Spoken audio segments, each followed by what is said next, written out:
Howdy, y'all, and welcome to David's Saturday Night Sit Back. I'm David, your host, and almost 3 years ago, I started this podcast having no idea what it was going to be about or who my target audience was going to be. After the first 12 episodes came out, I was approached by a 17-year-old in the gym who told me that at the young age of 16 years old, he was so miserable that he tried to take his own life. He's alive, thriving, and joining the military now, but it was at that moment that I knew exactly what this podcast was going to become. I'm on a mission to find the hidden gems in Austin, Texas, and give them a platform with one mandate, to tell personal stories that will light the internal fire within the audience so they can have a candle in the darkness as they navigate the dark night of their journey. My end game for this podcast is that one day I have thousands of emails from people all over the globe telling me how these stories gave them the courage to take their dreams and turn those dreams into goals. That said, if today's impact hits you, email me your story to sitbackwithdavid@gmail.com. With that in mind, let me introduce you to my new friend sitting back with me today. Imagine growing up in a small town where the friend group never really changes, where most Friday nights aren't glamorous. They're just long car rides, windows down, music too loud, arguing about lyrics, replaying the same Eminem track until everyone else is sick of it. Imagine being one of 9 siblings, learning early how to hold your ground, how to be loud when you need to be, and quiet when you don't. And imagine not really knowing what your thing is. You go to college, you take the jobs that land in your lap. Construction manager, correctional officer, senior nursery technician. You clock in, you clock out. And then one random bachelor party trip to Austin, Texas, one comedy show, and something shifts. No 5-year plan, no roadmap, just a decision. This is it. I'm doing comedy. Since then, he's taken stages at the Vulcan, the Velveeta Room, East Austin Comedy Club, Fallout Theater, toured Wisconsin and Illinois, and some of you may recognize him from Kill Tony. But here's what's interesting. When he's on stage, there's a version of him that turns on, a show face, an alter ego. And if you've known someone your whole life, it's a strange thing to watch because you can see the kid from Galva, Illinois, the family man, the loyal friend, the guy who might come off hard-nosed at first because that's just how he was raised, and you can also see the performer. 2 versions, same person.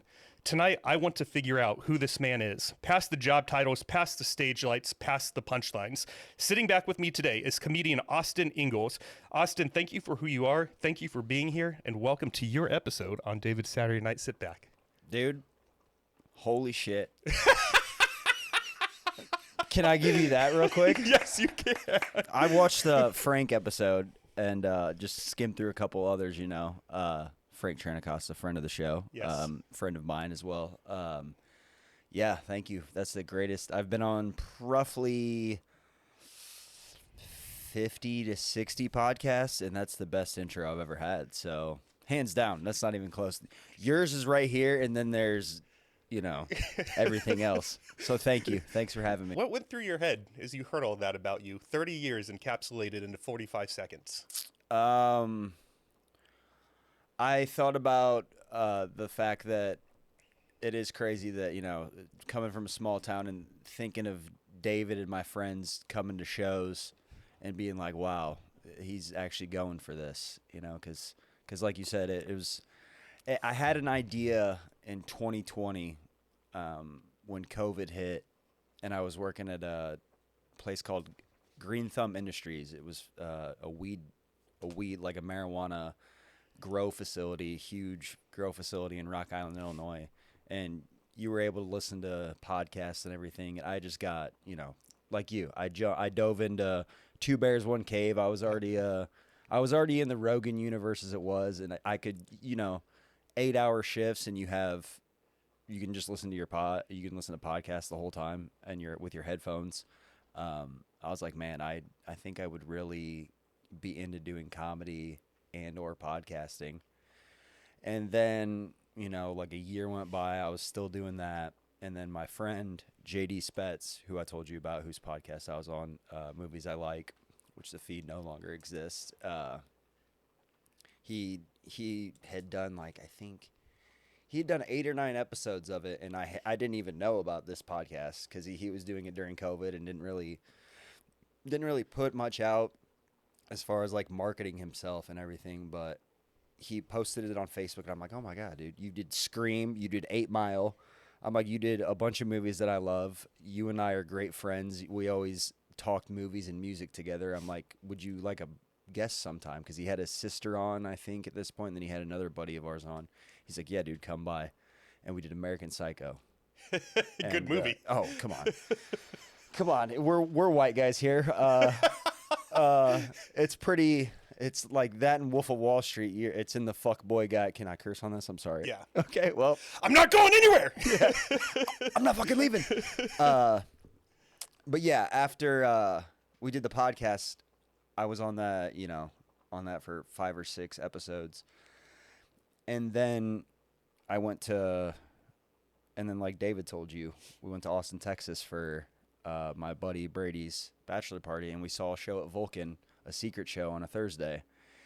And we took psilocybin, mushrooms, magic mushrooms for those who are doctors. And when I walked into Vulcan, like I had told you, the seeds were already planted for comedy. And when I walked into Vulcan, it felt like, I don't know how to describe this other than it felt like a hug. Like it felt like the building hugged me. And like I felt like, because like you go to 6th Street, the madness and chaos, and just the fact that I think this was like the first night we landed too. So like I'm jet lagged, I'm delirious, we're drinking, and then I take psilocybin, and then I take mushrooms. I took a lot. So all of us are, we're all geeked out having a good time. We're at our buddy's bachelor party, our best friend's bachelor party. And then I walk into Vulcan and I just feel like safe, and I feel a hug. Like I'm supposed to be here. This is a weird feeling that I've never had before. So then we watched the show. Funny enough, who opens the show is Christina Mariani. Yes. I don't know if you've seen her or not. She's like this right now. She's on a meteoric rise, and that was her like 3rd month into comedy. So her and I are not far off on where we started. So it's just inspiring to see her, do what she's doing. But yeah, we see the show, we see Tony, we see Red Band, we see Brian Holtzman. We just see a bunch of, just staples that at the time were like, oh, these guys are cool. But now you know that they're just absolute staples in the comedy. And yeah, from there I wrote my first joke. Told my girlfriend at the time, I'm like, because I was with a girl for over 3 years at this point. And I told her, I'm like, hey, I think I want to do stand-up comedy. And she was supportive of it. She's like, oh, that's cool, because she was cool with me doing the podcast. And I told my buddy JD first and foremost, who was doing the podcast, because he was a comedian in L.A. for 3 years. I didn't say that. He was he started comedy in 2018. He moved out to L.A. and the pandemic hit. Ooh. So he moved back to Illinois during the pandemic, because he said he ordered I can't remember what he said. He ordered a cheeseburger from somewhere. I could have been In-N-Out, but he said on DoorDash one cheeseburger was $60. 60. 60. Whew. And then he went to go get groceries and everything. Everything was gone. He's like, yeah, I'm coming back home. So that kind of obviously put a halt in his career trajectory, because I think he said he was doing Flappers Comedy Club, and just he was in L.A. He was in L.A. when the Comedy Store was, Joe Rogan, Anthony Jeselnik, Chris D'Elia before his shit, Sebastian. I mean, JD was in the neck of it when L.A. was what Austin it claims to be now. You know what I mean? Yeah. So yeah, JD was like, yeah, let's go to the Jukebox Comedy Club in Peoria, Illinois, and then from there, it's kind of been all I've dedicated my life to it. I'm obsessed with it. I think about it 24/7. When I wake up, when I go to sleep, I'm thinking of my set, a new joke, something, something to tweak here and there. I mean, you've heard my set. I do dark one-liners, so like. That's why I invited you on. Yeah, thank you. You're welcome. Funny thing enough, if I remember right, because I've done thousands of shows at this point. I'm almost 5 years in, and now especially moving down here, we do at least 1 or 2 shows every night. Thankfully, blessed for that. You were at a show. I'm pretty sure I had to do a lot of crowd work. Yep. Yeah, and I was picking on you guys for a little bit. I remember calling you Tom Segura. Yeah. Yeah. Yeah. Sorry. I mean, you look like him. It's a compliment. You're strong. You got a good beard. No, it was great. I was there with my buddy Marino, and there is a gay couple in front of us to the left, and I think you were picking on them a little bit first, and then you asked me and Marino if we were also a couple. Tastefully. Tastefully. And Marino's straight, I'm gay, and then you started roasting me for being gay a little bit, and your crowd work was so on point. I was like, I like this guy. Thank you. Let's see what he's all about. Yeah, the crowd work is something I kind of developed when I came down to Austin. So like for almost 2 years now, sadly when jokes don't work, and some of the audiences in Austin, because of the internet and because of like comedians like Matt Rife blowing up, a lot of people want crowd work now. You know what I mean? It's a whole different I wouldn't say it's a whole different beast or a whole different animal, but it's kind of a different type of show, because some comics don't like doing crowd work or don't want you to do crowd work at all, which is crazy. I don't think there's really any rules in stand-up, or should be, which was one of the reasons why it's such a great art form. But yeah, I think some crowds are just into crowd. I don't know. Do you like jokes or do you like crowd work more?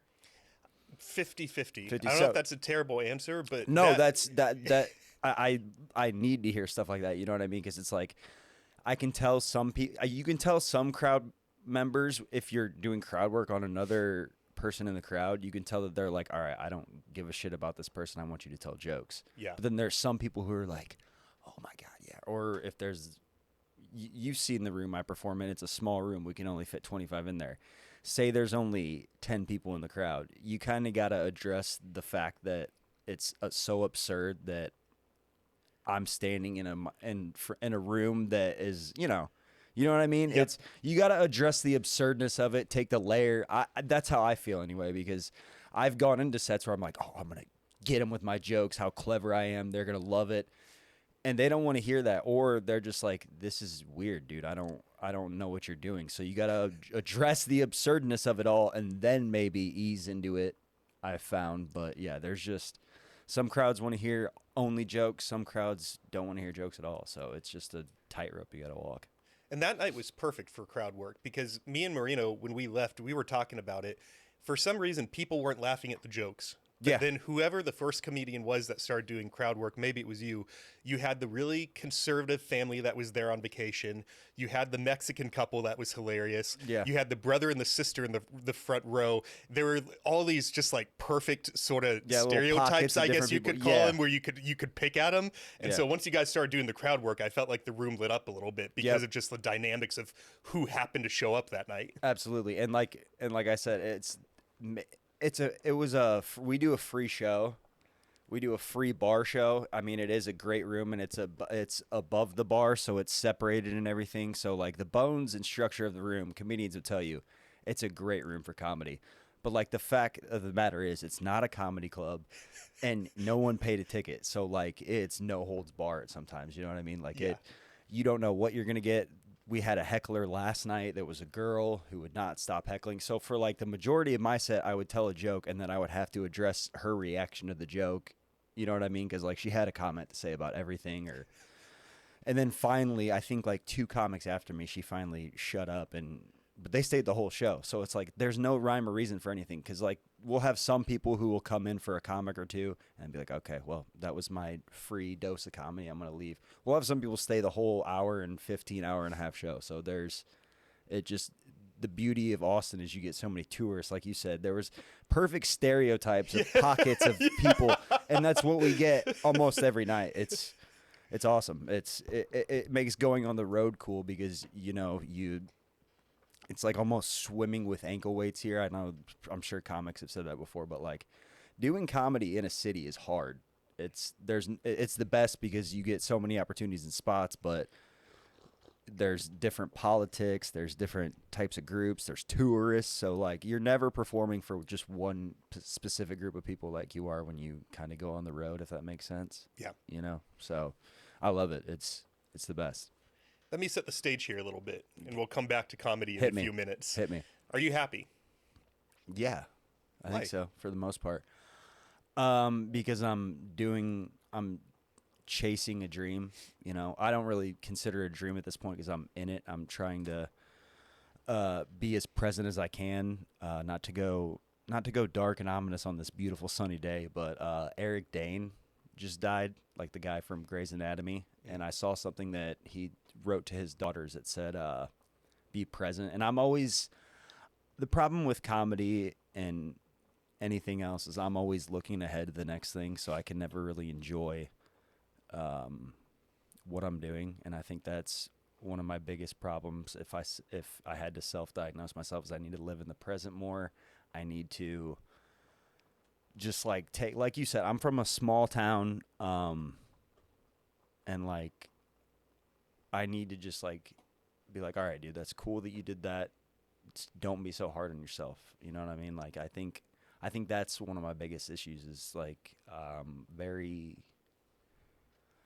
I wouldn't say I'm hard on myself, but like, you know, I'm holding myself to a standard that I think should be high because I've seen the highest levels of comedy and I've seen the lowest levels of comedy, and I don't want to ever be anywhere near that low mark. So if that makes, you know what I mean, I don't want to ever see myself as a comic who, or as a person first and foremost, not as a comic, as a person who tried to do something and then just gave up.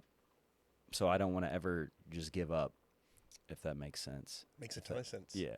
Yeah. So, and that drives me in the happy part. Yes, I'm very happy because I think I'm hopefully inspiring. I have 8 siblings. A lot. I'm the oldest, so all of them are younger than me. So I'm hopefully inspiring. I have a younger generation of siblings that hopefully, I don't know what this world is going to be in 15 years and like what jobs are going to be offered, but I just want them to be like, oh, he did something that he wanted to do. And yeah, I'm not rich or anything, but like I can afford to eat. I can afford rent. Like I can, you know, I'm making money doing what I love to do. So yeah, I'm pretty happy right now. Sorry for the long-winded answer, but it's a podcast. It is a podcast. You got me all coffeeed up already. So yeah, this is good. Do you feel, outside of inspiring your 8 younger siblings, do you feel like you're on any particular mission as a comic?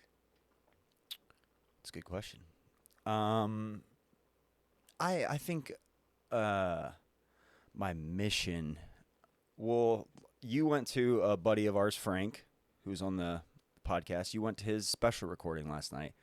I'm not sure how long Frank's actually been doing comedy. I think, do you know specifically? 3 years, maybe. He's been doing it longer than that because he was doing it when I've been doing it almost 5, and he was doing it back home when I was. I could be very wrong. I feel like I could be very. My timeline is based off the fact that him and Isaac and a few others all moved out here right before I did, and I've been here 3 years. Yep. But he was also working as a strip club manager, and I think they did comedy spots at that club. Mm-hmm. So maybe he wasn't full-time in comedy. He could have been dabbling for like 5, 6, 7 years. Small world. Frank is from the scene I'm from, Peoria, Illinois. And Isaac as well. So like we all started at the same club, the Jukebox Comedy Club, which is still going. Shout out to the Jukebox. Never die. Love you, Dan. So yeah, it's cool that Frank is down here chasing his dream. It's weird because I'm pretty sure he's only 7 but there's no timeline and no rules. So like the fact that he can shoot a 30-minute special and just put it anywhere is amazing too. So that I think is a goal, to do a special, start getting on the road more, because like there's a lot of opportunities in Austin and any city, but comics would tell you got to make your money on the road, and that's how you find out if a joke is funny or not. You can't just do it in one city, you know what I mean? You got to take it other places and figure out if it works. Figure out if my roofie joke that works in Austin, Texas works in Tulsa, Oklahoma. You know what I mean? Yeah. So you gotta figure it out, and that's I'm so excited. That's one thing too. It's like this is just a step, and you know what I mean. This is just like a peg on. This is a notch in my belt. I can't figure out the analogy I'm trying to make, but this is like I'm going. You know what I mean? There's steps to this.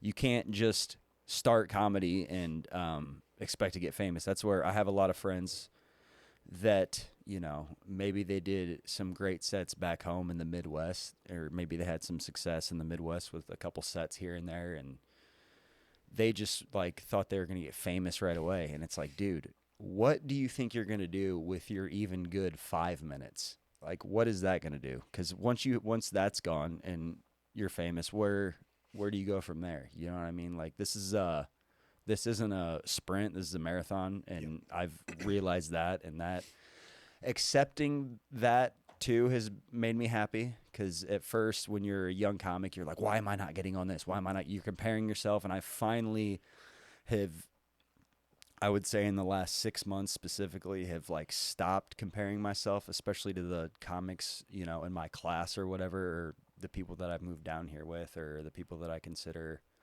around my skill level. You can't compare yourself, because that ruins everything that you build up and work towards.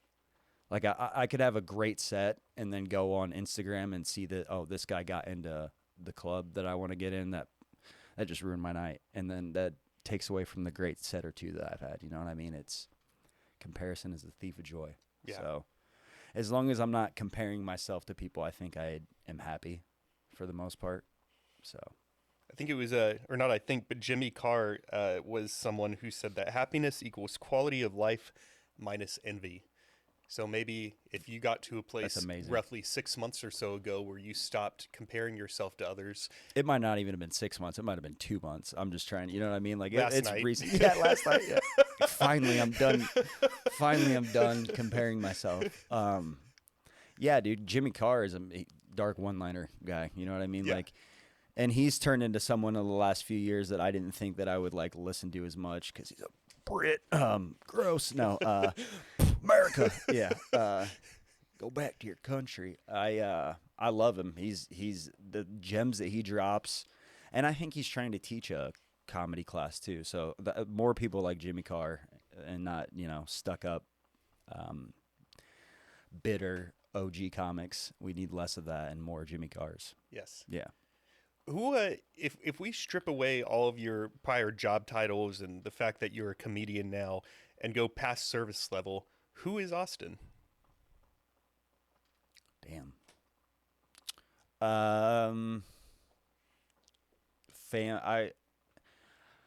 I don't get to see my family a lot, because of living 15 hours away. So I would like to consider myself a family and friends man, because every time I'm back home, I try to make it a mission to see, as much of them as I can. So I would say that now that I'm getting older and I don't drink. I've been sober from alcohol for over 2 years. So I think that, going back home and not having a bar to go to, or I mean, I can, but I hate doing that, because why would I go to a bar when I don't drink and I'm not performing there? I don't like being around drunk people anymore. I'm just going to say it now. So, but yeah, family and friends, I think, are, when you strip away comedy and my ego and everything else, I think family and friends are what I would pick. You want to go back in time with me for a few minutes? Let's go back in time. Oh my God. If you're listening on Spotify or Apple Podcasts and you jump over to YouTube for the next couple minutes, or maybe the rest of the episode. It's me and my boy. You're going to make me cry. Who is that? That's me holding Dexter. I am 3 probably, because I'm like 2.5 years older than him. And that's at my grandma's. That couch is still there. Yeah. That's my little brother. That's my only, I guess you could say, full-blooded. Would you want me to put this right here? Is that sure. Fine? Yeah. Okay, yeah. It's my only full-blooded sibling. I have the rest are all half. So my parents divorced when I was like 5 or 6, and then my dad got remarried to my stepmom, and she had a daughter. So that's my stepsister, who I consider my real sister now, obviously. And then they had 5 kids together, my dad and stepmom, and my mom got remarried and had 1. So yeah, I just have a shit ton of half siblings. Why'd that picture make you emotional? I just I don't know. It's a good picture. I've posted it several times. I miss my brother for, obvious reasons. We've lived together. Let's see. We lived together up until like 2021. And then even then, I think, no, 2022. Shit. After I moved, I broke up with that girlfriend that I talked about for 3 years. Like, I think, we broke up after my first set. Like, it was, or maybe right even before. Like, it was immediate. And so I had to move back in with Dexter, and my least favorite house that we've lived in together. Like, we've lived in some awesome houses together, me and Dexter, over the college years and shit, and just essentially party houses, And this is when I was fresh into comedy, and I moved in with him, and yeah, I didn't enjoy that house at all. But like, it's looking back now, it sucked because I didn't appreciate living with him. And like now at this point, I'm sure if I ever moved back home, I'd probably have to live with him to get things started. But like, yeah, man, that's my dog. We've been through shit. I mean, we moved around a lot as kids. Well, not really a lot, but like my mom, up until like 5th grade, we kind of lived at a bunch of different houses. But my dad always was at the same house and had, stability. And I don't know. I just think of like him being a manager at Olive Garden is just like really impressive. Because he's a partier. He likes to get down. He got I probably shouldn't say, but yeah, he got into some trouble. So I'm very proud of him. First and foremost. So. What house is this?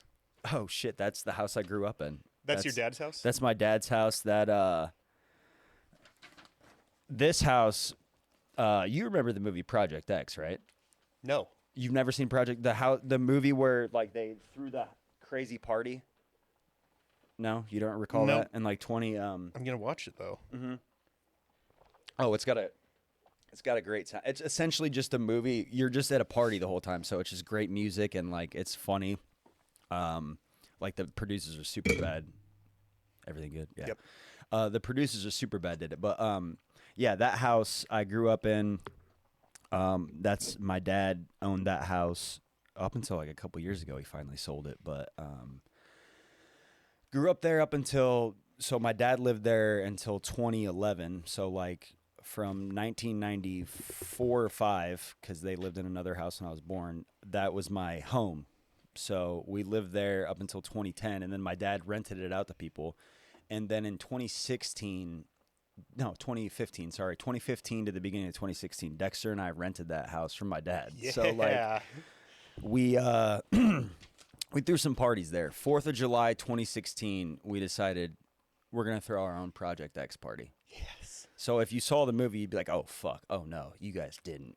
We did, man. We had over 250 people at this house. You see the size of that house? It has a great little backyard, which is where everyone was, but 250 people. There's just people everywhere. And that was the first time I took mushrooms, July 4th of 2016. And as soon as they kicked in, I look over, and who do I see but my dad at this party? Oh no. Yeah. Or oh yes. Oh no. He was not a fan of this. No, he was happy with. He was fine. The first thing he goes is, "A lot of out-of-towners." I go, yeah, there is. And luckily my older cousin was there, who I don't have older siblings, but like if I had to pick an older brother, he's one of them. He's a couple years older than me, my cousin. And he was there at the party. So my dad walked up to him and goes, "Make sure this doesn't get out of hand." Which is hilarious because I don't think my dad liked my cousin as a kid because my cousin was a little fuck. So it was just hilarious, the dynamic of it. And I'm tripping balls on mushrooms, dude. I feel like I can hear every 250 member like of that party talking to me and ringing in my ear. And my buddy and I are smoking a blunt while I see my dad walk up. So I give my buddy the blunt. He has to put it out in his pocket because like we're like, "Oh fuck." Yep. Now my dad's cool about it. That was 10 years ago. Insane that was 10 years ago. But yeah, that house just is a very formative part of me. I could probably get that house tattooed on me, I think. You should. Yeah, I probably could. Yeah. But yeah, that's amazing that you brought that house up. I love it. One more picture from your younger years. Okay. This is you, right? Yeah. How old were you there? That's kindergarten. I know exactly whose class that is. Do you remember that by chance? Yeah. Yeah, that should tell you it's me being performative. That was the first taste of. I remember that. Man, you're a wizard, I think, because you just struck a memory. I remember that being one of the first memories of me getting a reaction out of me doing something silly in the crowd, or not the crowd, the class reacting. You know what I mean? Yeah. Because I think my buddy Brady, who we just talked about, whose bachelor party it was, and who had to put the blunt out in his pocket. Sorry, Brady. I think he did that right before me, and he's like, "Oh my God, it's cold," and so I'm like, "It can't be that cold," and because it's just a thing it's full of ice water. Yeah. And the second I just freaked out, and I just remember the class laughing, and you just found the roots, man. There it is, really. You know, getting a reaction out of the class, I think, is obviously any comedian's first taste at working a crowd or working a room, if you will, you know? Yeah. So You were destined for this. I think so. You just forgot about it for a few years. You just like unloaded that memory. That's amazing. What was family life growing up in Galva with step parents and half brothers and quarter sisters? Quarter sisters. She's a quarter black.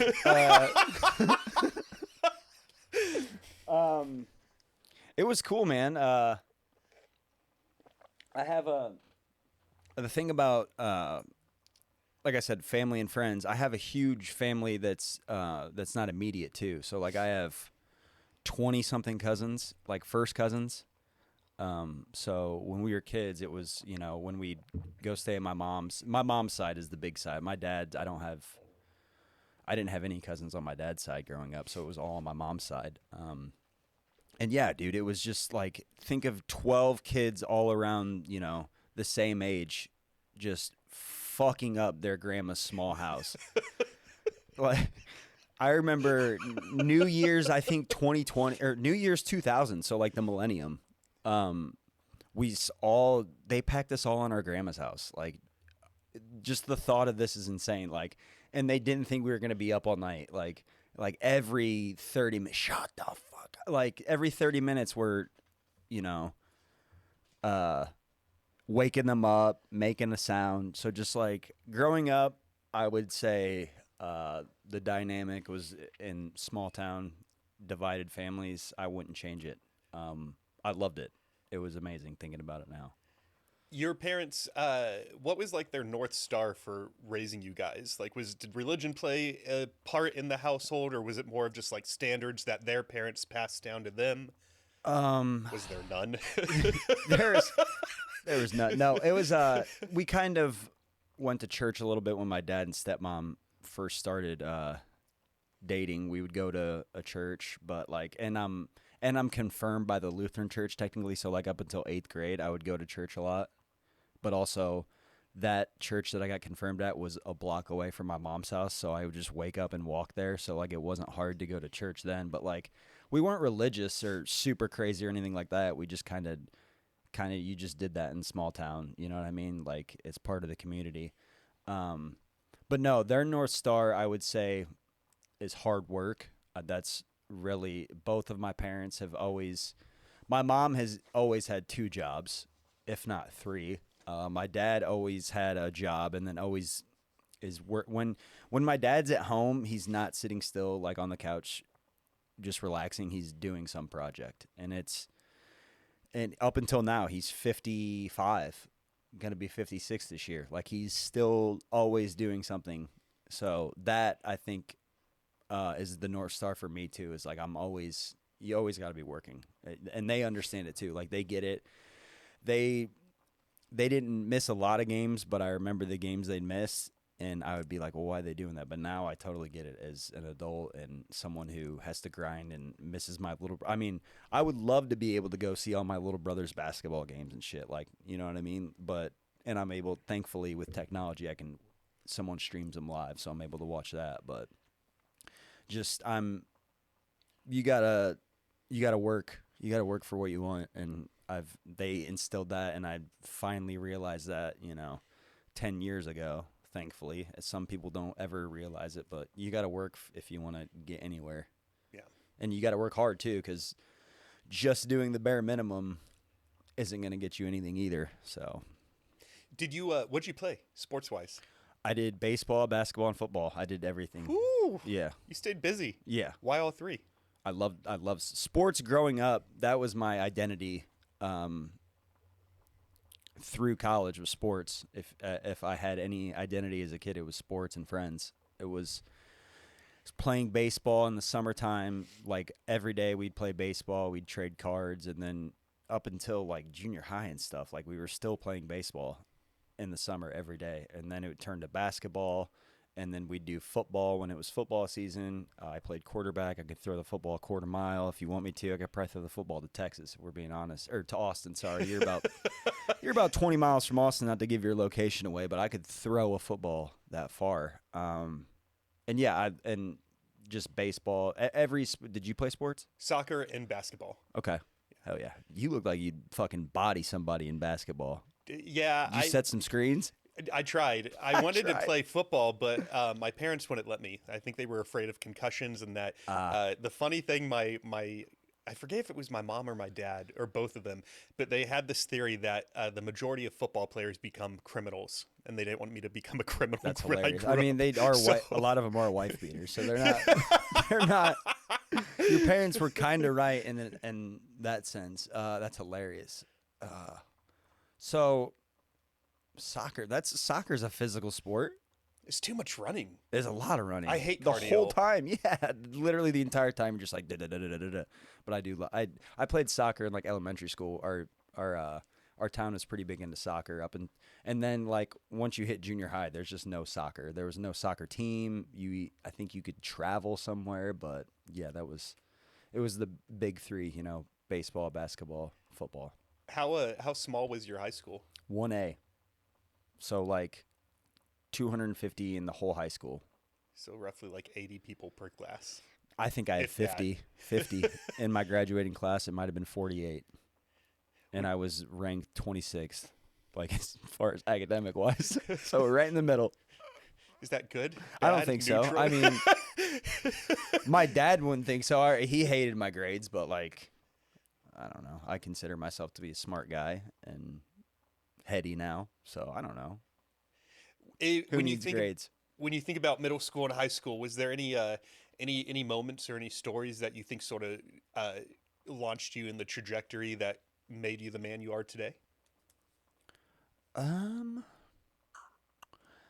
can always just remember watching and talking to my friends about comedy, and if that like Daniel Tosh was huge when I was in high school, and then Jesselnick had just started. So like those two in 2010 to 2012, like when I was a sophomore through senior or whatever, those two were my favorite. And then Cat Williams, the Pimp Chronicles, that special we watched all the time. So just like, yeah, we weren't like super into comedy. We were all into movies and video games and everything, and music, obviously. David told you we would ride around and argue about lyrics. But yeah, I don't think I can pinpoint anything in my childhood. Just everything was kind of a culmination, just working up to it, I loved Jim Carrey. I loved Adam Sandler. Hell, you can even say Will Smith was a comedic actor at some point, especially with Fresh Prince. So like those three when I was a kid were huge. So, and then as I got older, I got into Seth Rogen, and he's more. While he is hilarious, he's more of a writer. He writes and directs everything he does. So that aspect, I was always interested in people and Eminem too, just like the writers. I've always been. You know what? I did lie. I wanted to be a white rapper as a kid, David. All right? If you want to know the truth about me, I wanted to be a white rapper as a kid. First and foremost, that was my first dream. I wrote song lyrics. I wrote CDs. I have notebooks at home that I can find. I could take a picture. They're just, think of like Eminem has a song called Square Dance. So I would write a song called Dance. You know what I mean? Like just stuff like that. Just rip off Eminem versions or Green Day songs. I would write my own versions of those. So yeah, I definitely wanted to be in entertainment for sure as a kid. And then I had my dad get me a guitar in 5th grade because I was into Green Day and rock. I started becoming a little emo kid. And I remember him telling me, he goes, if you get good at this, you can't be dyeing your hair black and shit.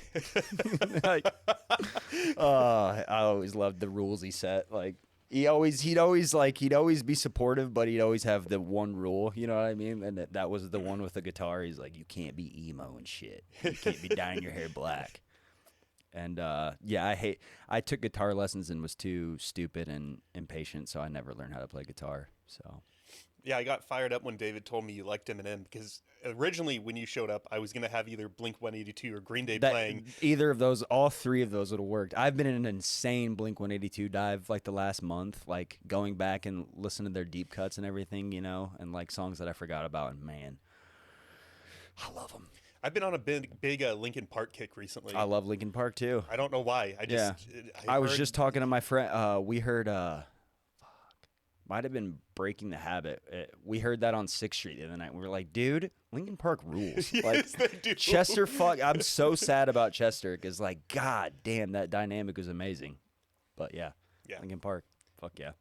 My hype song before every episode, before the guest shows up, is to listen to Lose Yourself on full blast. And so once a week, my downstairs neighbors get tortured. And I've always wondered, like, why does this guy play Lose Yourself at random times throughout the week? Always once a week, sometimes Sunday morning, sometimes Wednesday nights. And they're just like, it should make you wonder, why aren't they getting pumped?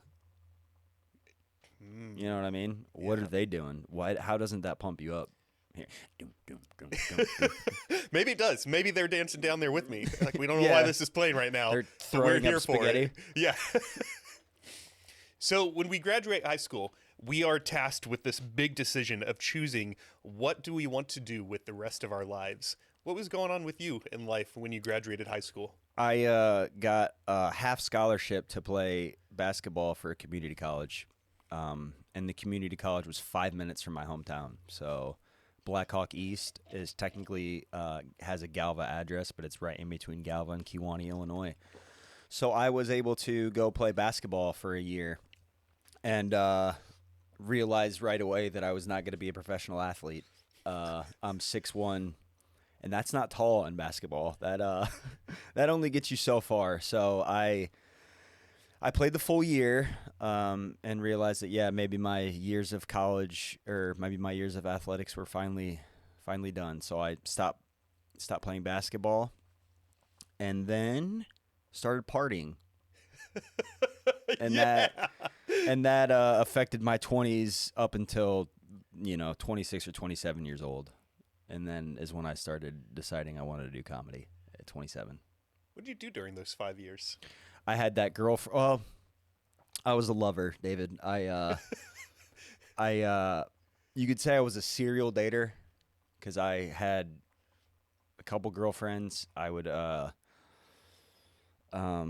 the girlfriends, I would chase women. Oh God, I love women. They ruined my life, David. I'm gonna be honest with you. I love women. The fact that I haven't gotten anybody pregnant yet is a goddamn. It's a miracle. It's a Christmas miracle. Praise the Lord. Yeah, dude. I chase women, David. I in my 20s is specifically my thrill, or not my thrill. My mission was to figure out where all my friends were, what they were doing that night, and if that would mix with me bringing my girlfriend or the women I was chasing. So my 20s were just the thrill. You were looking for the party. You were looking for where your girlfriend or where that girl was. You'd chase her around the bar. And yeah, that's pretty much what I was doing for most of my 20s. Was it fun? It's amazing. I wouldn't change it for the world. But now I don't want to ever do that again. You know what I mean? I don't drink. I don't think I'll ever, as far as I know, and it's like if you held a gun to my head and said, drink this, I don't know if I would. I'd make you shoot me. I don't think I'll ever drink alcohol again. So Yeah, that was that was the main component of my 20s was alcohol. We're going to come back to that. Okay. Where's this fit into the picture? Oh, shit. Shout out to Javante. I have a couple jokes about Javante. Well, not about Javante, but him just being black. So shout out to my friend. See that, guys? I have a black friend. You were a correctional officer. Yeah, that's a badge and everything. That is a metal badge. For some reason, I don't know you at all, but when I found this out, for some reason, this shocked me. I was like, It should. Austin was a correctional Well, yeah, officer? if you... What? Yeah. Yeah. Yeah, that's No offense. No. Buddy. None taken. None taken.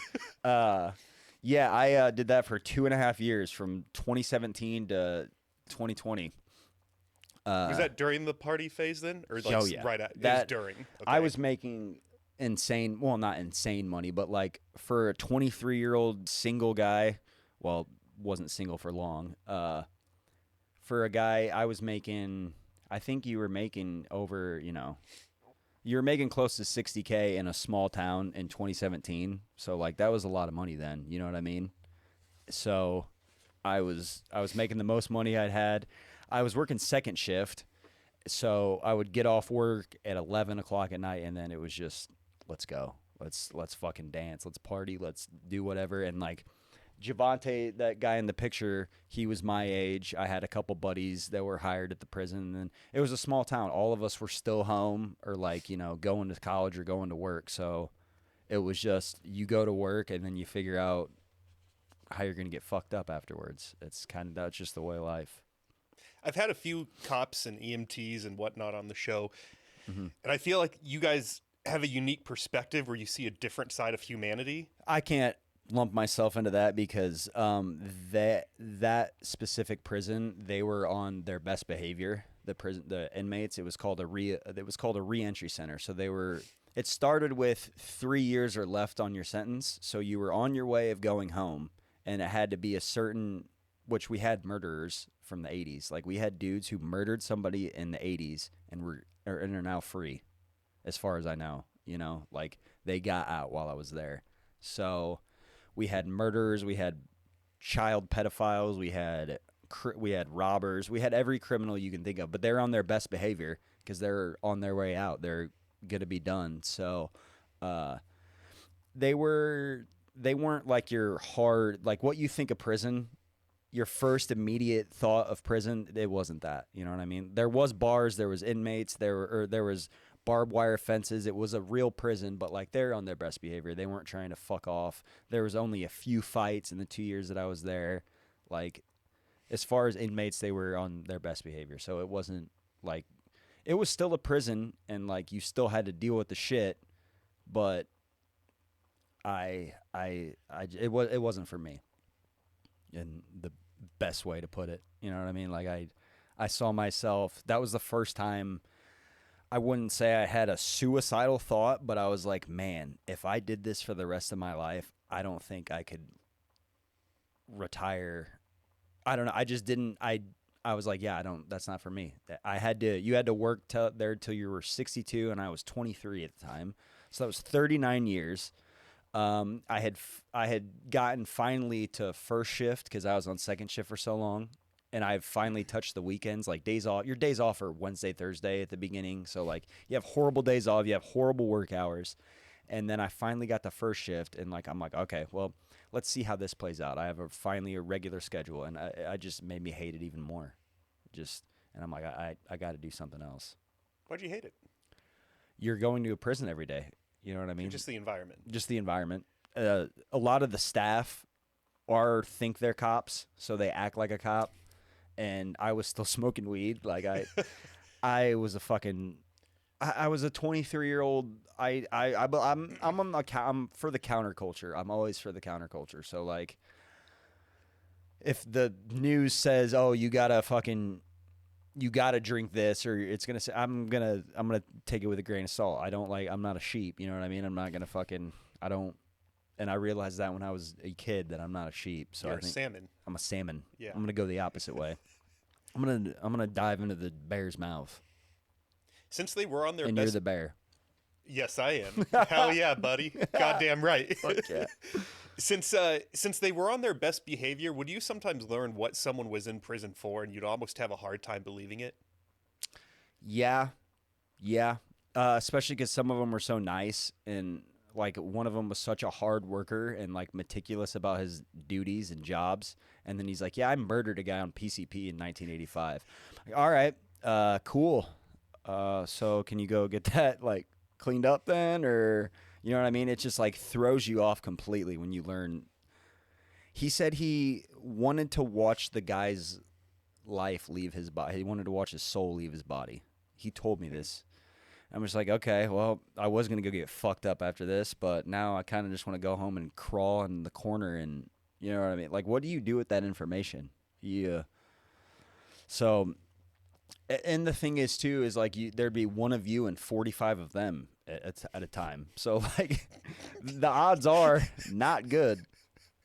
You know what I mean? Like, you'd be in when you got to do count, you do count like 3 or 4 times in a day on the inmates. And like, yeah, it'd be me in a room and 48 of them. It's like if this goes sour, I'm getting every part of my body torn apart. Like for this job, no, thank you. Yeah. I don't give a shit how good the benefits are. I don't care. I can make money anywhere else. This almost reminds me of, did you see that 90s movie Face Off with Nicolas Cage? Yes, I did, yeah. Remember the prison riot? Yeah. Such a good scene, dude. Yeah. But it sort of shows the point of even with those magnetic boots. I mean, this is a fictional movie, but to your point, when the odds are 48 against 1, if they had decided one day, we want to try to break out of here, whoever's in that room with them, you're probably going to go. Now, maybe they don't escape the prison, but there's going to be some fucking casualties that There's day. going to be some casualties. And that always was in the back of my mind. I was always nice to the inmates. And a lot of them I got along with more than the staff because I hated the staff. Like, the staff would come in and be acting like a cop, and like behind the guy's back, I'd be like making a face, and then maybe be like, you know, trying not to laugh, like, because they're getting yelled at, and I'd be like doing something in the back. But yeah, it just wasn't for me. And I'm glad, and it's fine. It's a great job. My stepdad, who's no longer my stepdad because my parents, they got divorced or whatever, but I still consider him because he was there forever. For like 15 years they were married, so he'll always be my stepdad. He still works there, and he has a cake job. He gets to work in the gym, so he gets to lift every day. He gets to like do their events. Like, he makes over $100K watching inmates lift. Like, if I had that, maybe I would have stayed there, but you don't get that. You know what I mean? It was shitty. Yeah. Mm-hmm. One interesting thing about this podcast, or maybe not interesting, but I want to preface this last picture I'm going to show you with everything I do with the audience in mind. Every question I ask, every guest I invite on. And there's a lot of kids that tune into this podcast, which when I was a 12-year-old, like, Riz, what up, Riz? Yeah, maybe I would have tuned into podcasts. Maybe I wouldn't have, but you know, now they have access to these. Yeah. And there is one picture I wanted to show you, in just keeping these kids in mind and future Keep things. these kids in mind. They're always in my mind. Do you have any idea what this last picture is that I'm about to show you? Well, you said something about a kid. So if I had to guess, it would be one of my siblings or me as a kid. I don't know, dude. I can't wait. I can't wait to see this picture. Tell me about this. Oh shit. That is my friend Austin Porter, who is no longer on this earth. He's dead. No. He's my friend Austin. He was one of my best friends. We were related at one point because his dad married my aunt, so we'd always call each other cousins. But yeah, he passed away in 2015 in a car accident.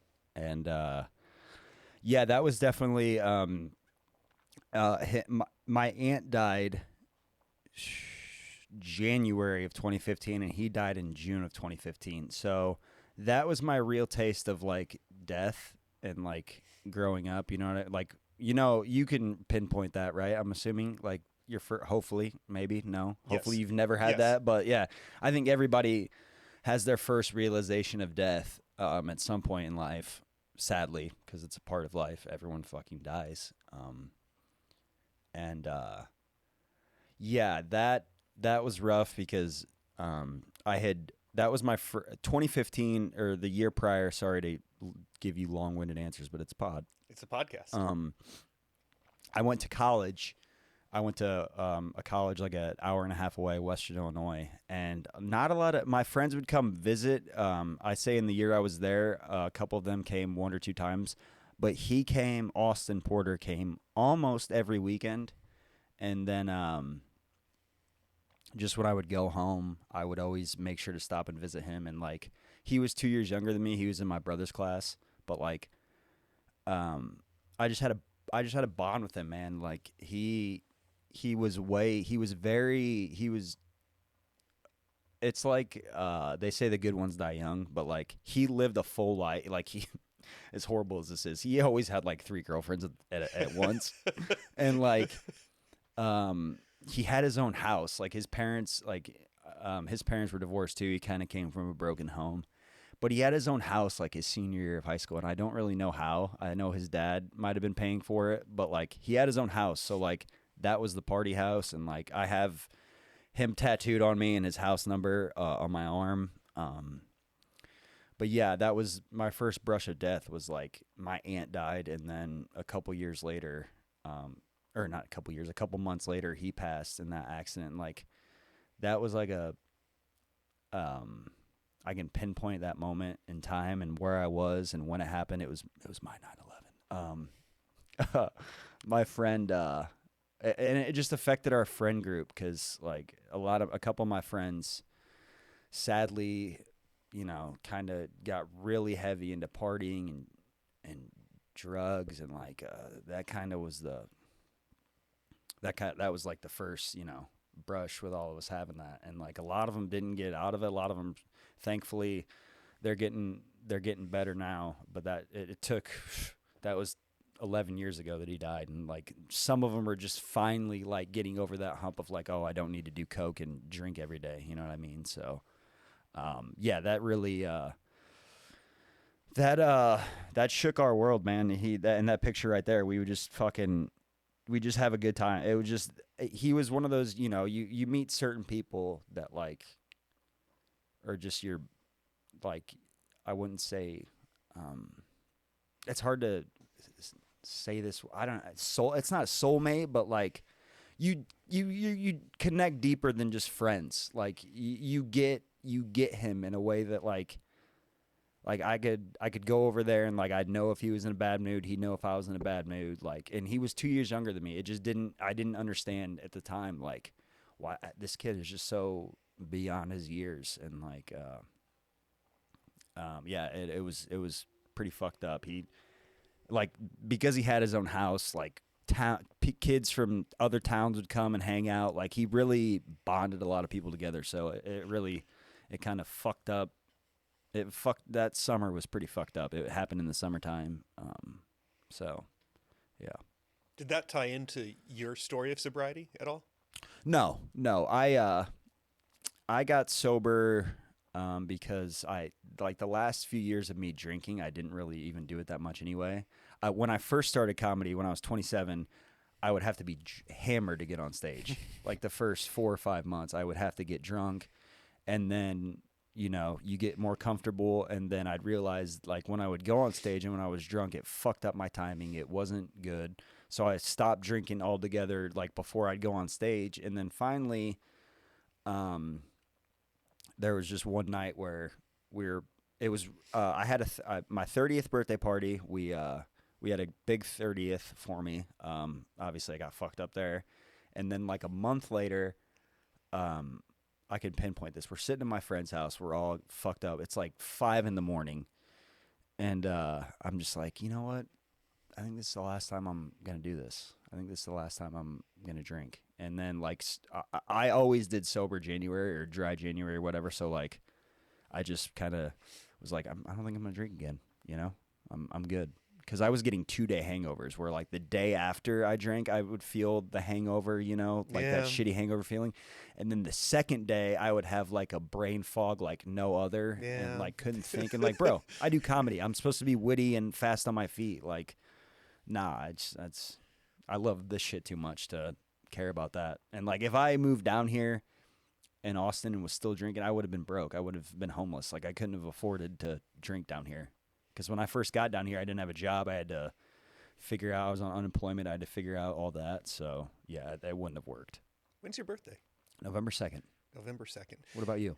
July 30th. July 30th. What does that make you? A Leo. I don't know what that means. I do love astrology, babes, and It means I like all the attention on me, if you couldn't tell by the 4 lights and the 2 cameras. And I mean, buddy, the profession I'm chasing, or I'm in, I need the attention. So I get it. yeah. Yeah.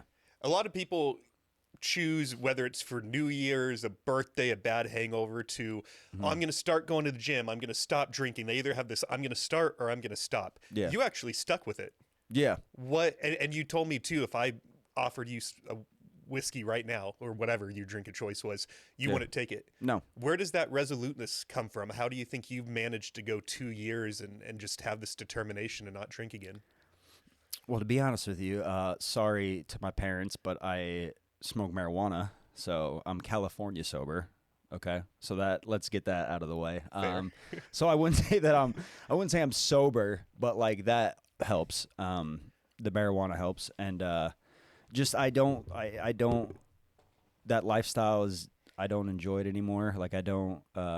When I had a girlfriend, like my last ex, she was I wouldn't say she was a big drinker, but she had a huge social life and she enjoyed drinking, and like that kind of that was where we were differing, was like I was starting to realize that I didn't like that lifestyle anymore, just going out and having to drink to socialize to me is a weak trait, but like everybody has to do that now, it seems like, and nobody can just ever go have fun without drinking, and that bothers me. So I think that part too is easy for me to not go back to.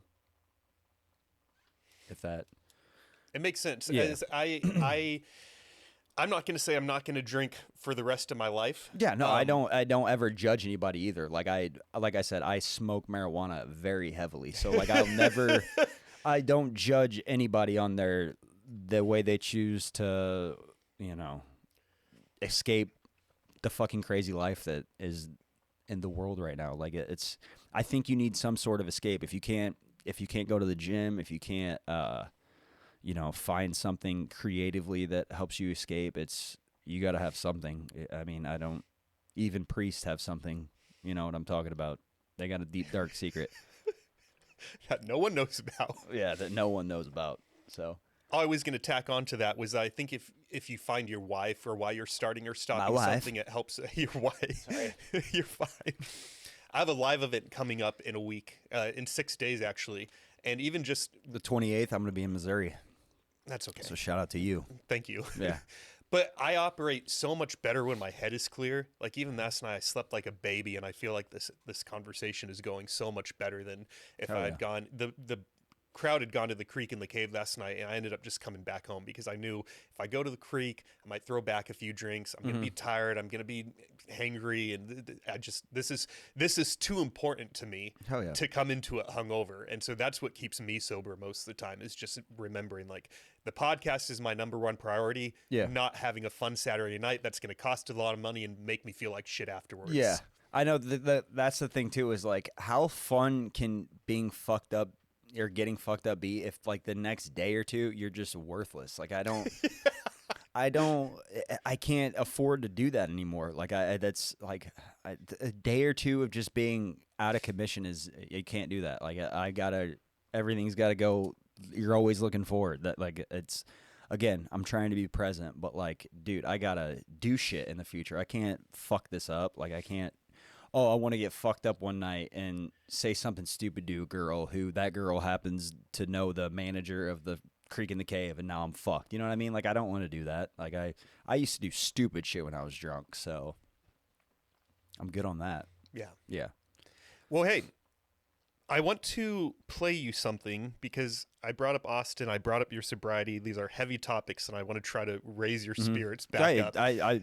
These are good conversations to have. They're very cathartic. I've had a lot of time with all of these topics. You know what I mean? Like I mean, I'm out here by myself, so I'm always in my own head and like thinking of stuff. So I love talking about him, and I wish I did him justice because yeah, he was a pillar of our friend group, and like if anybody out of all of us were gonna do something big, I think he would have been one of them. Like I really do. He had like a drive. He was into fitness and like just his drive just alone, I think, was different than a lot of our friends. So I think he would have.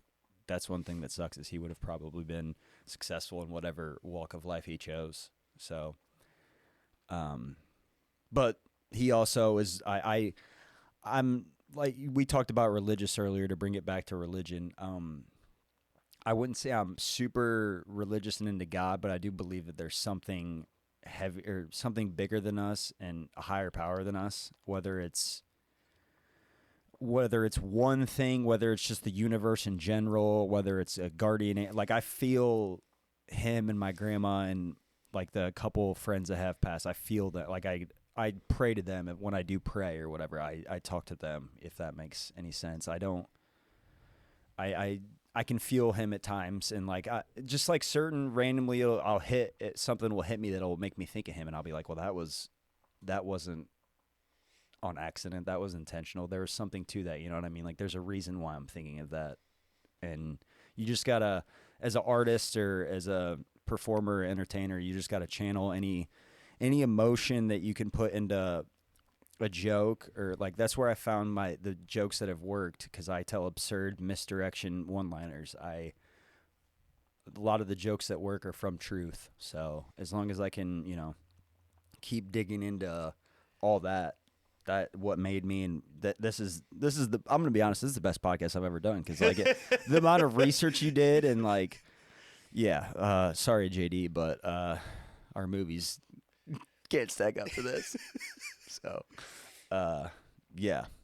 Sorry, what was the question? I don't even remember. You just cut me off before I could ask it. You I'm sorry. fucktard. Yeah, No, I'm an idiot. I'm an kidding. idiot. I'm kidding. I'm all caffeined up, bro. I do have another topic for you, but before we go into that, I'm gonna ask you to do me a favor and trust me for 2 minutes. Okay. All right. We're gonna take a deep breath. We're gonna close our eyes. We're going to inhale for 4 seconds, hold it for 7 seconds, exhale for 8 seconds, and then I'm gonna play you something. Okay. Are you ready? Okay. Inhale for 4.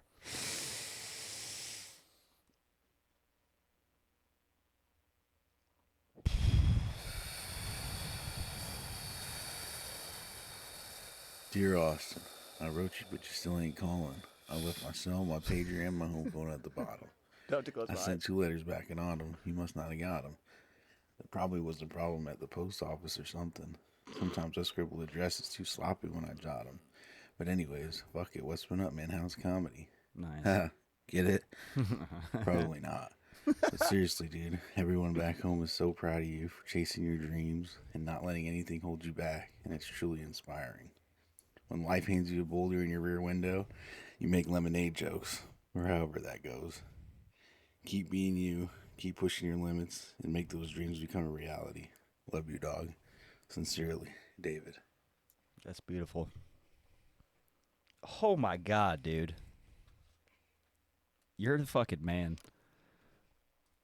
Oh, dude, that's so good. Yeah, this is the greatest podcast I've ever been on. This is fucking... I didn't know I was going to get emotional. Oh, shit. Oh, you son of a bitch. That's good. Oh, fuck. Damn. That hit me in my feels. And then the Constitution page, I love it. That's fucking beautiful. Thank you. Thank you, dude. Yeah, thank you for being here and for everything you've shared so far. Yeah, you're the man. Wow. That was good. What'd that mean to you? That was young David quoting the great Stan, the song Stan. I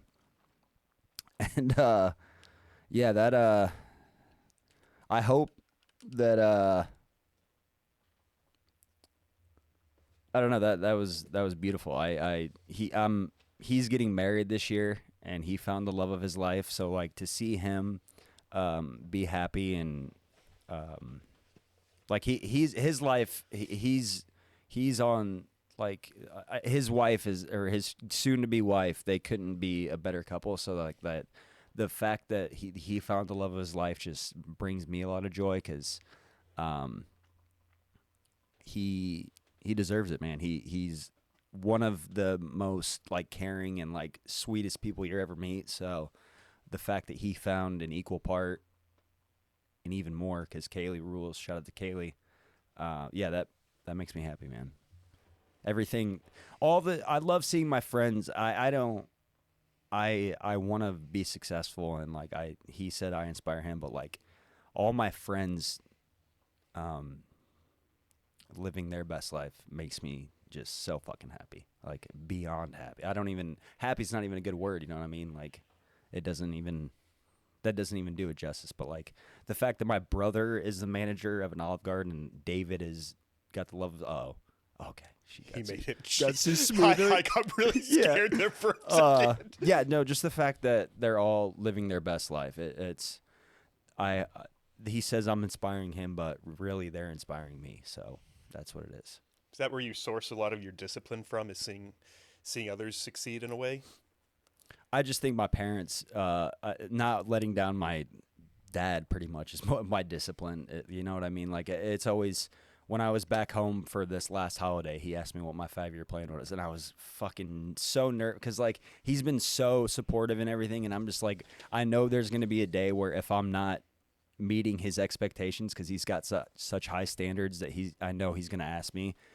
But he just said it in like a passing. He's like, so what's your 5-year plan? And like I told him, and like I think he's good. You know what I mean? Like I don't think he saw me doing this, and like I've exceeded my own like I said, I need to stay in the present sometimes because I've exceeded my own expectations in certain ways. And I got to just like be present because like to meet great people like you and to get opportunities like this, like, bro, comedy has brought me this, you know what I mean? Like I'm living in Austin, Texas because of comedy. I'm meeting people like you because of comedy. Like it all comes back to like, you got to just like put your ego and shit aside and just be like, grateful for all the people that you meet and all the opportunities that come. You know what I mean? Yeah. Yeah.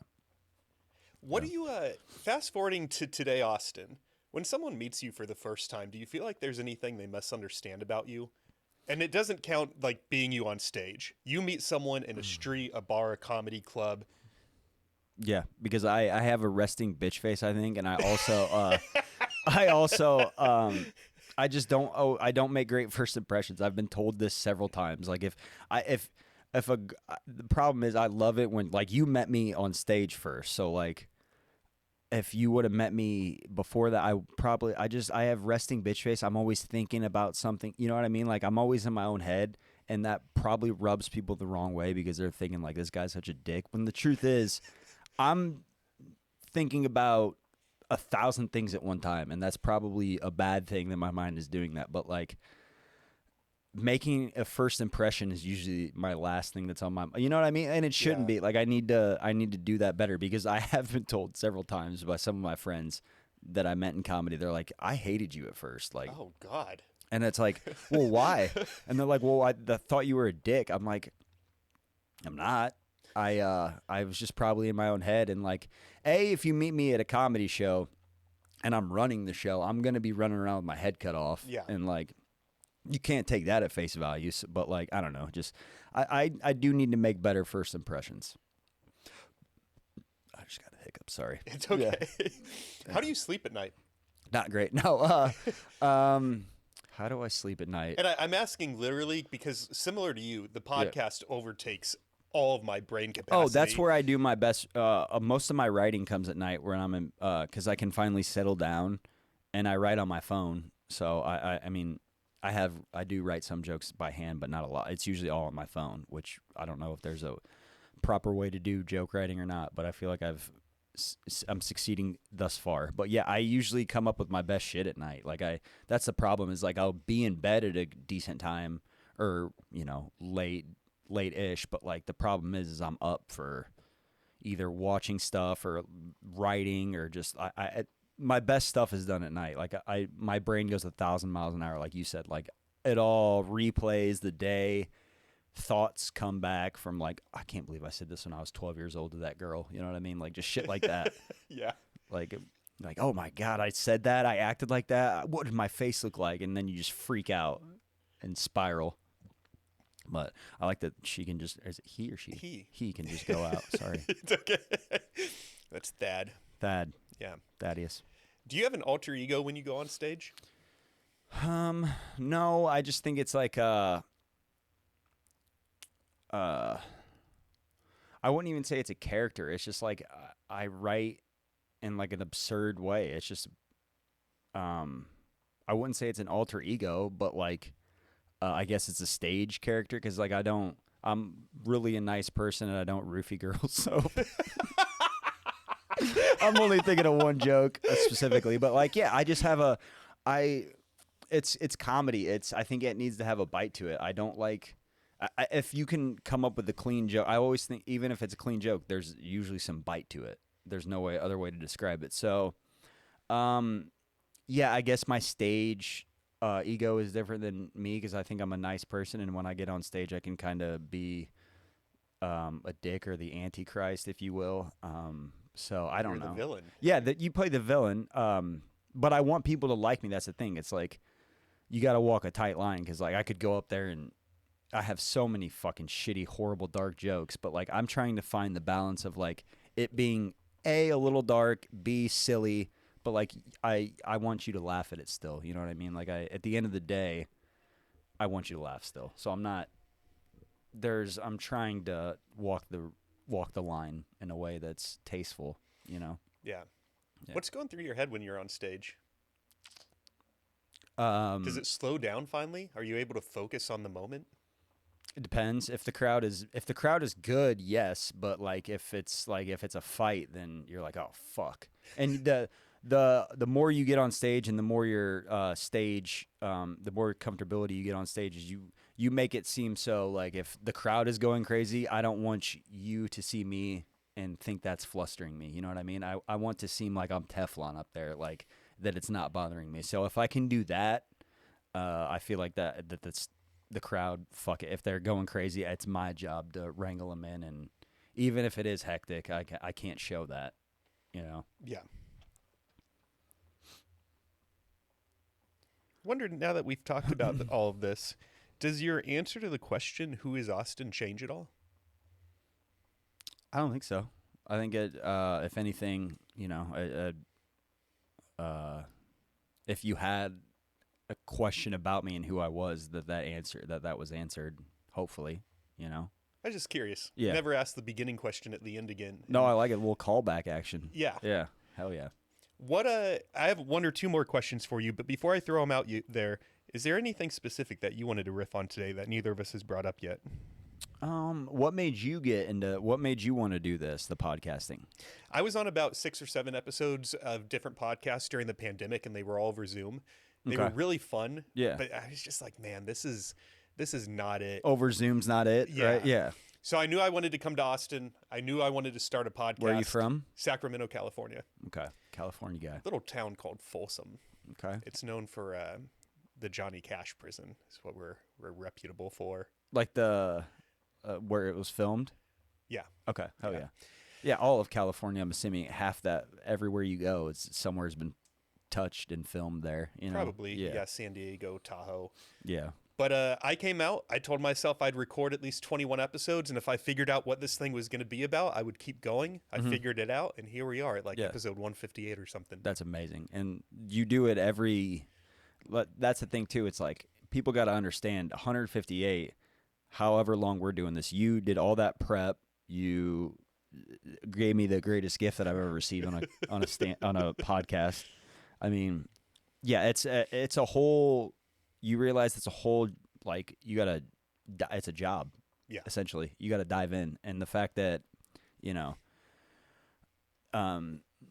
people think, oh, it's just some white guy doing it. No, like it's not. This is our art technically, and like you're able to figure out who people are and like strip down everything because you're like a genuine guy, and like people will see that, and like that. I hope people appreciate that. You know what I mean? Like it's crazy.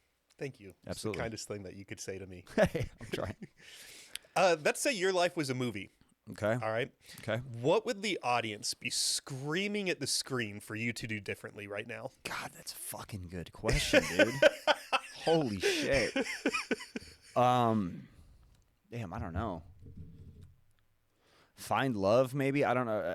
But that's the thing is, like, I'm not in a hurry to find love because, like, my 20s were all, around chasing women. And, like, the thing about Austin, there's a lot of people. There's a lot of opportunities to find love, but, like, so many other people trying. And, like, there's the Peter Pan syndrome. Have you heard that in Austin? Can you remind me what that is and the audience? That people in Austin don't grow up because it's like essentially it's like a paradise here. The weather is pretty solid most of the year if you can handle the heat.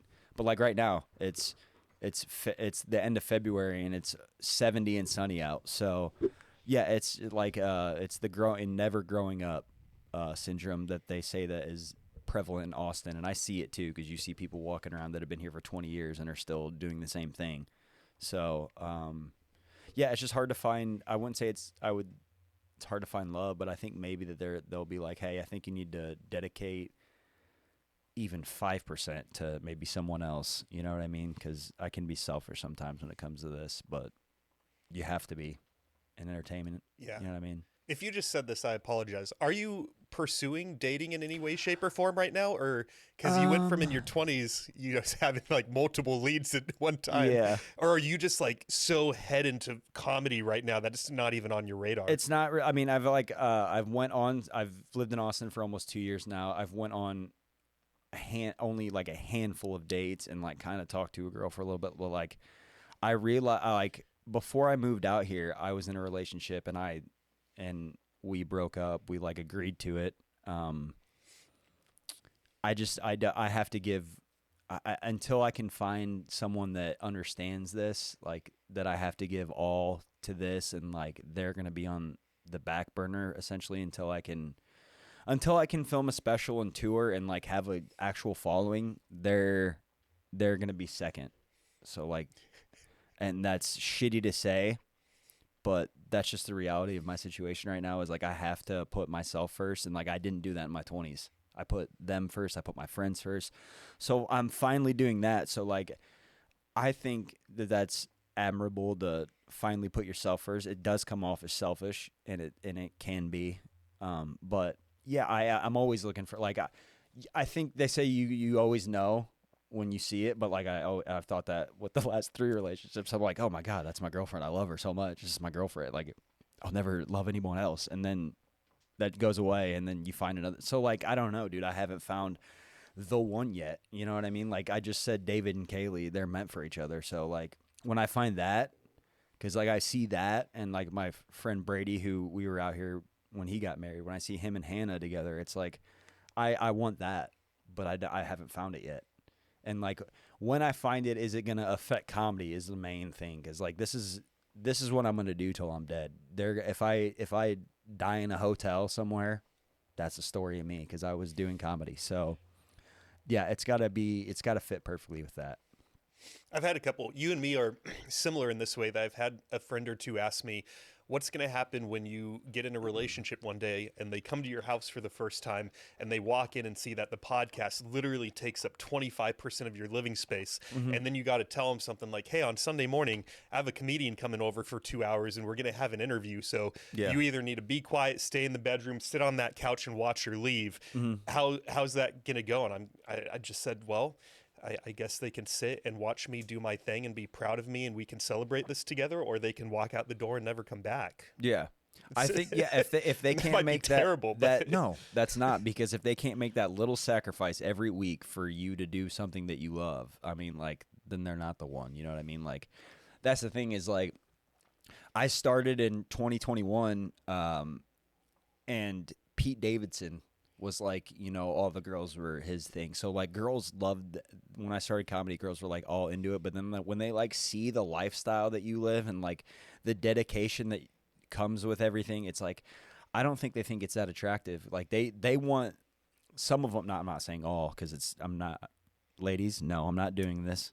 A lot of them, they want the finished product, but they don't want what comes with that. You know what I mean? And I need to find someone that,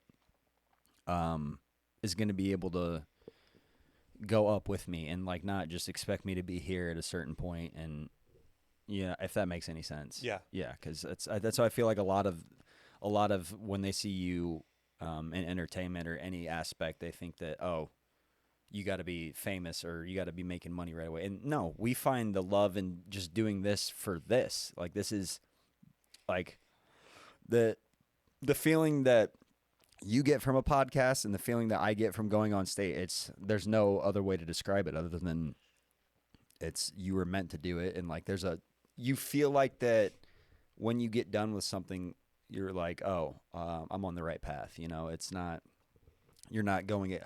If you had a shitty job back in the day, you always felt like you weren't supposed to be there, right? Yep. You kind of had that feeling. But with this, I'm sure you never get it, right? No. Exactly. Never. So just I'm trying to mesh that. I'm trying to find a girl that will fit that. But it's fucking hard, man. But again, I'm not also, like you said, am I looking for? I'm not really looking either. So I don't know. I know. In summary, I don't know. I don't fucking know.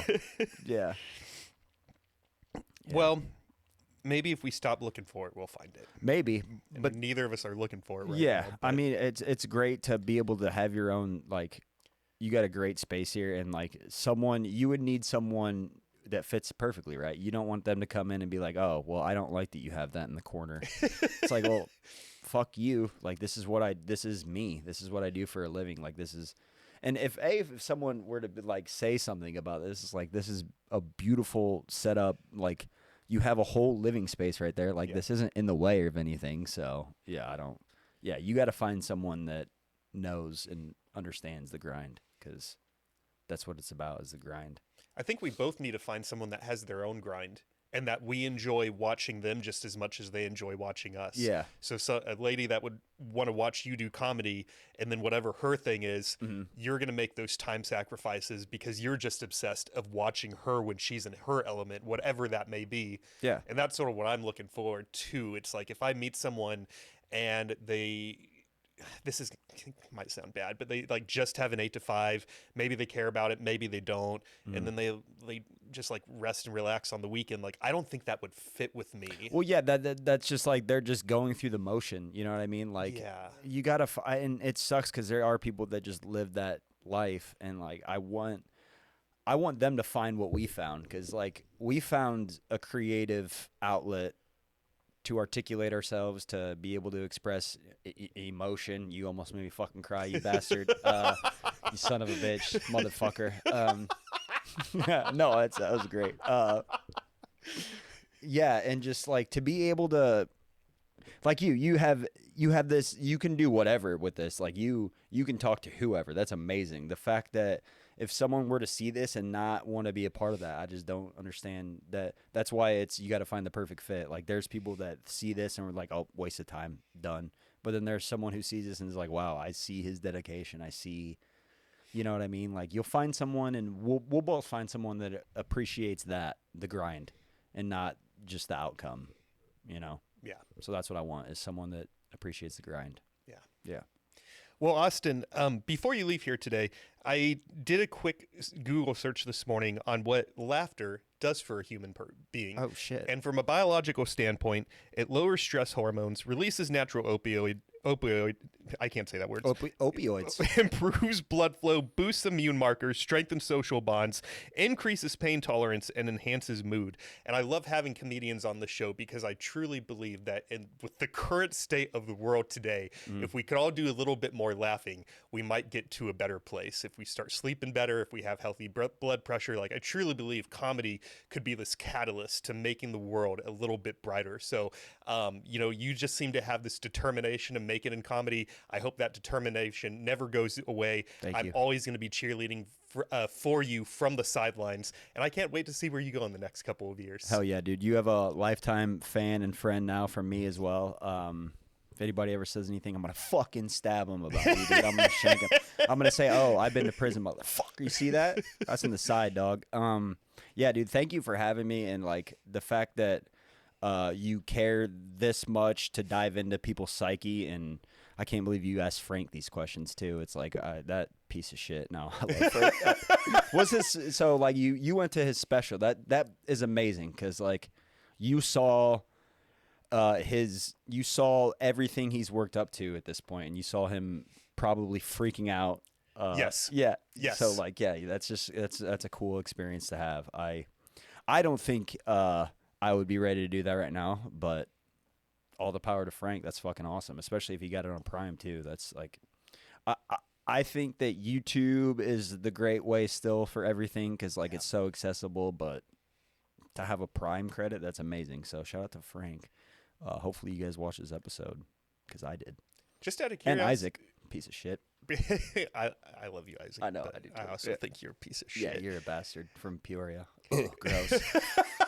What's if you did go for as long as you could, what's the longest amount of time that you think you have right now? Oh, I've done 43 minutes 2 or 3 times. I don't know why I can't go over 43. That's like legit. I hit number. 43 in it, but also I don't know when this comes out. Can I plug some dates? Because that's when I'm going to be doing some. Yes, this will probably come out like second or third Saturday of March. Perfect. I will be. I'm going to be doing some headlining sets, so I get to do 45 minutes or above. Yeah. So, yeah, I'm excited for that. Like, you saw me do 10 minutes, and like Yep. that's what most showcases are here in town. So, like, if you're doing it the right way, and you do fucking say 8 to 12 10-minute sets a week, if you're doing different sets, I mean, I think I have over 45 to 50 minutes of material. Would I say 30? I believe 35 of it's great. But like the other 10 is where I got to figure it out. You know what I mean? Like they've gotten laughs. They get like they work, but that's part of me and the journey is figuring out where that other 10 comes. And I love being on stage for that long. Cause when you're on stage for that long, it's your show. You get to do whatever the fuck you want. I could bring you on stage and be like, look at him. And I could fucking stab you or something. And then be like, go sit down, bitch. And then like, they'll be like, what? I'm like, this is my show. We're going to do 35 more minutes. You know what I mean? Like, you can do whatever you want. So there's no rules in comedy too. So that makes me excited too for the future is like going on the road and doing all the jokes that I've been practicing and trying to build into a set. Cause you know that I tell dark one-liners and they may seem like they're not connected, but I make them connected in a way. So I just got to figure out a way to do that for 45 minutes, you know? What are your dates coming up? I will be in, well, you can always catch me in Austin, Texas, around the city. Tuesdays, I'm at Maggie Mae's. Thursdays, I'm at the Speakeasy. Friday, Saturdays, Crazy Conchos on Rainy, where I met this great man. And then 4/9, April 9th, I'm going to be in Dubuque, Iowa at the Goose. 4/10, April 10th, I'm going to be at Rock Island at the Speakeasy. And then a couple weeks later, see this sweatshirt, the Comedy Cabin in Janesville, Wisconsin. I'm headlining April 23rd. So I'm Hell excited, yeah. dude. I got some headlining dates coming up. So that's the goal in the next year is to start doing road dates because that's where you make your fucking guap and money and figure out if you got an act or not. So Hell yeah, dude. hell yeah.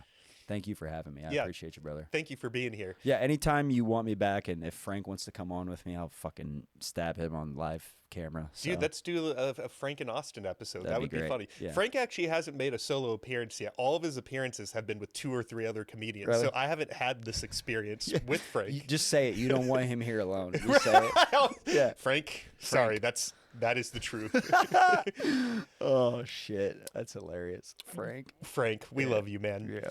Well, to the audience, thank you guys as always for tuning in. I really appreciate it. If you stuck around for this entire episode, I'm assuming you liked it. If you did, I have one request of you, which will take 5 seconds of your time and absolutely none of your money. Subscribe to the YouTube channel, follow the podcast on Spotify and on Apple Podcasts. And if you guys do that for me, my commitment to you is that every Saturday I will release stories from hidden gems in Austin, Texas that will add fuel to your internal fire so you can chase whatever goals those are in your life. With that being said, stay healthy, stay happy, and we'll see you guys next Saturday night. Bye, everyone. Thank you.